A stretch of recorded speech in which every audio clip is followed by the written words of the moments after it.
Hey, this is Izzy Dakota Jones hanging out with you on the Art of Doing podcast, and I'm going to be talking to a friend of mine who works behind the scenes in the movie industry, Mr. Paul Irvine. And Paul is well known as Spike. That's his nickname. So from time to time in the conversation, I might call him Spike. But I know him as Paul. And so Paul is a Teamster. He does a lot of work behind the scenes for the circus and all the kinds of stuff that goes on in the film industry. And he's got some cool stories and things to talk about. And we'll find out how long he's been working in the film industry, quite a while now, and talk about his experiences and stuff behind the scenes. So hang in there. This is Izzy Dakota Jones with the Art of Doing podcast. Okay, Paul. So how long have you been working in the film industry? I'm approaching 30 years this year. Wow. So a long time. Yeah. And where did you start? Like, where was your beginning in the film industry? What did you do first? Get your foot in the door. A friend of mine called me, and who's passed away now, and he asked me if I was interested in doing security. And so I started by doing security for one of the local unions, and ended up out in Wannock watching a graveyard all night, and that was how it started. Wow. Okay. Yeah, I started in security. Yeah. Right on. And then where did you move from there? Well, I stayed in security for some time, and then I met a guy. He turned into a good friend, Don, and he kind of mentored me and said, "Hey, you should come over to the driver's division." So I left Right. security and got into the driver's division. Right on. And in the security thing, so what's in, just to talk about that for a minute, what's involved in Sure. in the security end of it? So what you do, you're watching the trucks, stuff like that. What are the hours? Yeah, so usually you come in just before they wrap, so usually in the early evening or sometimes late evening, and you never know what you're going to be up against when you get there. So sometimes it's watching the trucks, sometimes it's watching the sets, and sometimes you're just, you're standing in the middle of the field watching, just watching the stuff. Right. The equipment. That's interesting. And then like I said, those are long hours too, right? So, but that. Yeah, usually it's like a 12-hour shift kind of minimum, and the hard part is to stay awake and to stay active and move around and Yeah. stay active so you don't fall asleep. I mean, it seems like it's, some people say it's a job like that is simple, but it's not, because you're keeping track of everything that's there, and I mean the property isn't cheap, that's for sure. The gear and everything, that's for damn sure. Yeah. You got to be vigilant, and it's really easy, and it's easy when it's dark and quiet. If you're sitting down, you just kind of nod off because it's just a natural thing to do. So I used to, when I did security, I rode a motorcycle, so I'd show up and I didn't have anywhere comfortable to sit, so I had to be, basically you're on your feet and moving, most of the time, just Right on. because the stuff is so spread out. Yeah, I bet. And so then you went into trucking and stuff. How was the trucking division? So what's unique about that, and how did that work? Well, it was into what we call moving into to circus. So the Right. circus is compiled of all the different departments have their own trucks. So the hair, makeup, and camera department and props. So there's lots of different vehicles and lots of different departments in the industry. So I started off just like being on set, which was a huge change from being there all night to working on the moving, on a set where everything's moving and fast and crazy. So I got into that, and I did, over the years, I've done most of the different jobs in that department. Right on. Excluding And that must big be trucks. interesting, because you're driving to different locations all the time too, right? Are you doing, like, sometimes I guess you do more than one location in a day? Have you done that? Yeah, that's true too. Yeah, you're right there too. Sometimes we do multiple moves in one day, and that's it's hectic, and you're moving all the people, you're packing up all the stuff, and then you're moving to another place and unpacking, doing it all over again. So I've done up to 3 moves in a day sometimes. And it's Wow, super really? hectic. Oh, wow. And I guess that depends on the size of the movie too, right? Because I bet some circuses are bigger than others too, right? Absolutely. It depends on the scale of the show you're going. You can do anything which is quite small, from like shooting a commercial, which they can be big too. So yeah, you can go from just a few pieces of equipment to over 60 or 70 pieces, and then that's when it starts getting crazy. Yeah. Usually it's in TV, and they're quite aggressive, and they move around a lot during the day. So usually when you're shooting a TV series, you'll be doing midday moves, we call them. So Okay, so yeah. yeah, so I guess like if they might do like you're saying, I guess like in a TV series, you might be shooting like 3 to 4 times a day in different locations, right? So they're Absolutely. probably trying to get like almost one episode done, right, in a day, I would imagine.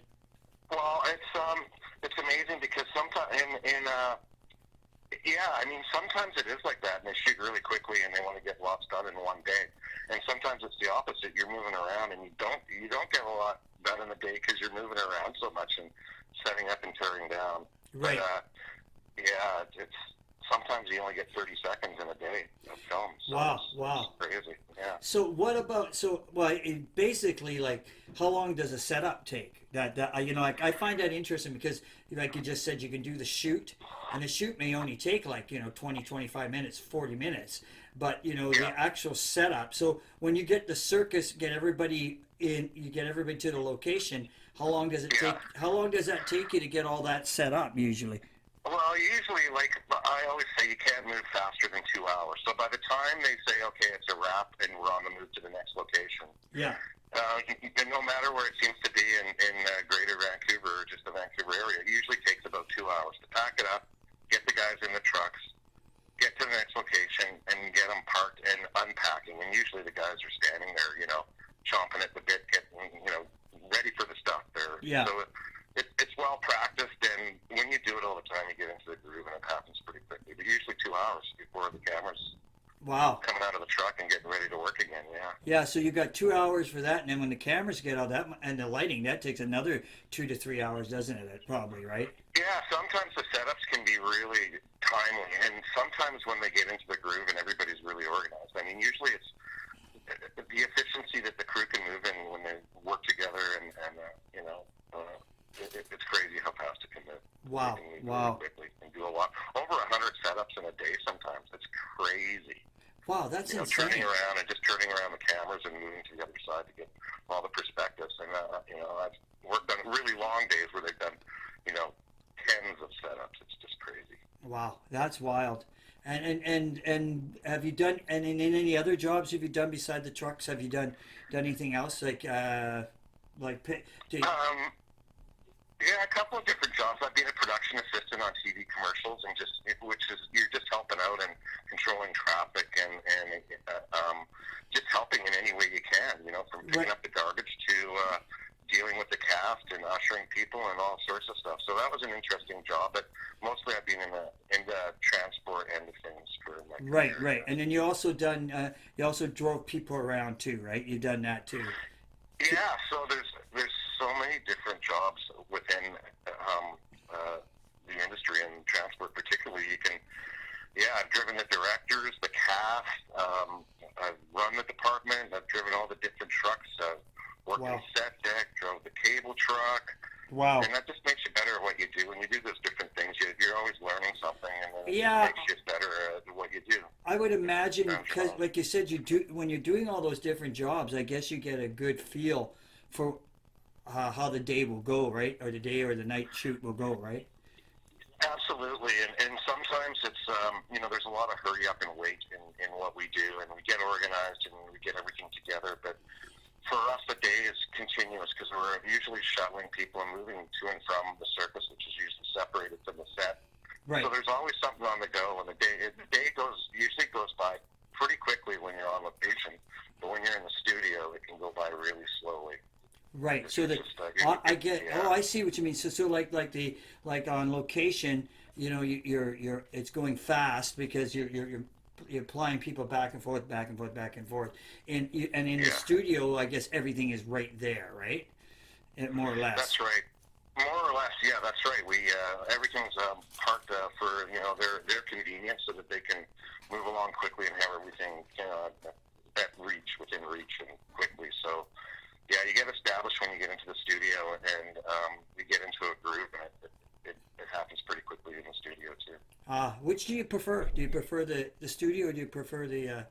I kind of that's a good question because you know when you're in the studio and you feel like sometimes you stagnate a little bit because you're there for sometimes it can be up to weeks and weeks if you're on a bigger project where there's green screen and blue screen involved and Yeah. big features. Yes. You don't move around a lot, but when you start getting a little bit complacent when you're in the studio after an amount of time. So I like both. I like being on the road because you're in the groove and you're moving and you're active and you're kind of thinking all the time and running and gunning. So there's both have their benefits. It's nice to be able to sit down and watch and rest a little bit too after being on the road really well. So it's kind of a mix, really. Yeah, interesting. And here's a non-serious question. What's the food like? Well, it's I hear all kinds of stories, right? Yeah, well, we're so well taken care of, and things have changed lately with COVID. But I mean, usually, there's a buffet, and there's craft service in there. There's so much to choose from, a lot of healthy things to choose from, and a lot of unhealthy things to choose from. So it's a fine line. A lot of people put on weight when they're working in film because they're feeding the army. So you have to you have to be careful. The food can be great, and there's been experience. I've had all experiences. I've been sick, and I've enjoyed some of the best catered food ever. I bet. So things have changed since COVID, right? I guess there must be certain restrictions now. I guess. Well, I mean, we don't have to get into the restrictions, but so there's all sorts of restrictions. Yeah. I never thought about that until you just said that. I thought, things. I kind of wondered what they will allow in and what they won't, because it's crazy, right? I mean, the restrictions. And film is particularly whenever they're very I don't know, particular, and they've got a lot. You've got a lot to protect when you got cast and crew and people working in these environments together. So, everybody's wearing a mask. Lots of people that are on set with the actors are getting tested up to 3 times a week. Wow! And, wow! Yeah, which is a big deal. So it's not for everybody, and there's colored zones. So you're in a red zone, a yellow zone, and you always have to wear a mask when you're there and a face shield, and when you're dealing with the other people, and the restrictions get greater as you get closer to the cast and to the set. So only certain people are allowed in certain areas at certain times. And my position is I don't have to deal. I deal with all the departments. Yes. From one spot, so I can basically communicate through phones and texting, and when we do face to face, I'm usually in a vehicle, and we're 6 feet apart. You're 6 meters apart, so it's a lot easier that way. Yeah, interesting. It is. It must be really interesting in these times, right? Because especially I can imagine what it'd be like inside a studio right now. The studio must be really restricting heavy, right? Because outdoors. It is. Yeah, it is. And only the key people that need to be there are on the set at any given time. So you just have the cast, the director, and all the key people that really need to be there for what's going on. And then the other people get called in as they're needed. And I imagine so. It's very restrictive, and they're doing a really good job of keeping us going and protecting us and feeding us, and it's all new territory. And from my last couple of weeks' experience, it's all been very well organized. I bet because the film industry makes a lot of money for the province, right? Absolutely. And right now the province got to be hurting. I mean, with everything that's going on, so I can imagine that revenue is tight, so they want to get this thing right. They want to. And that's you nailed it. There's been a lot of dialogue and a lot of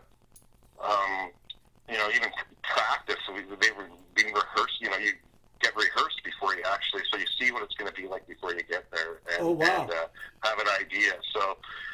That's unusual in itself, but it's also, you learn a lot, and that's a good way to learn. So, we're all learning to cope with it. So. Yeah. So how many, so is there a lot of films on right now? I mean, at this time of year, with the thing going on? Yeah. Well, everything's, it's been shut down for quite some time, and there's a lot of stuff starting up. There's a lot of stuff, coming together. There's 2 or 3 projects going on right now, and a lot more starting up in the near future. So Yeah. I think there's maybe a big rebound, Right. because So they do a lot of work, and they're going to need content. So they're going to be aggressive, and it's going to be very busy here. yeah, I got a feeling. I don't know if I'm right, but I get a feeling they'll probably go. You'll be busy right up through to Christmas this year because of the slow start. Absolutely. We're in a fortunate position there's so much going on that, yeah, there is. And we are booked until Christmas and beyond. So, we're fortunate in Vancouver that this work comes here and we continue to get it. Yeah, because I bet a lot of people don't want to be shooting down in the States right now. No, I think you're right, and there, a lot of people have commented on how confident they feel here and how well it's being organized, and maybe it can be a template for other people. And I'm sure it's busy, going to be busy in the States again, but I'm not sure quite when, just because of what's going on. We're a lot of in LA and a lot of these places are. Yeah, there's too much problems down there right now, which is good for us. That's good for us up here, and it's funny, weird sense, right? Things here are a little more safer. They're safer here, that's for sure. For sure. Yeah.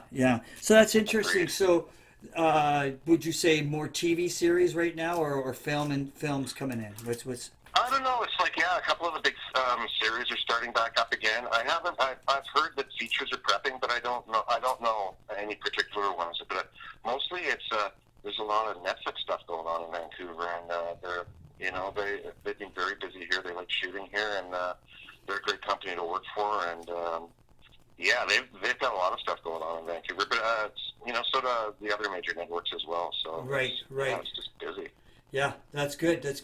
And so 30 years you've been in the film industry. That's a long time. So you must have been right back in the beginning when the film industry was just really green, right? Yeah, well, there was, there had been quite a few projects shot here before I got into it. But it's changed a lot over the years, and we work usually we work anywhere from 8 to sometimes, you can approach 18 hours in a day. So right.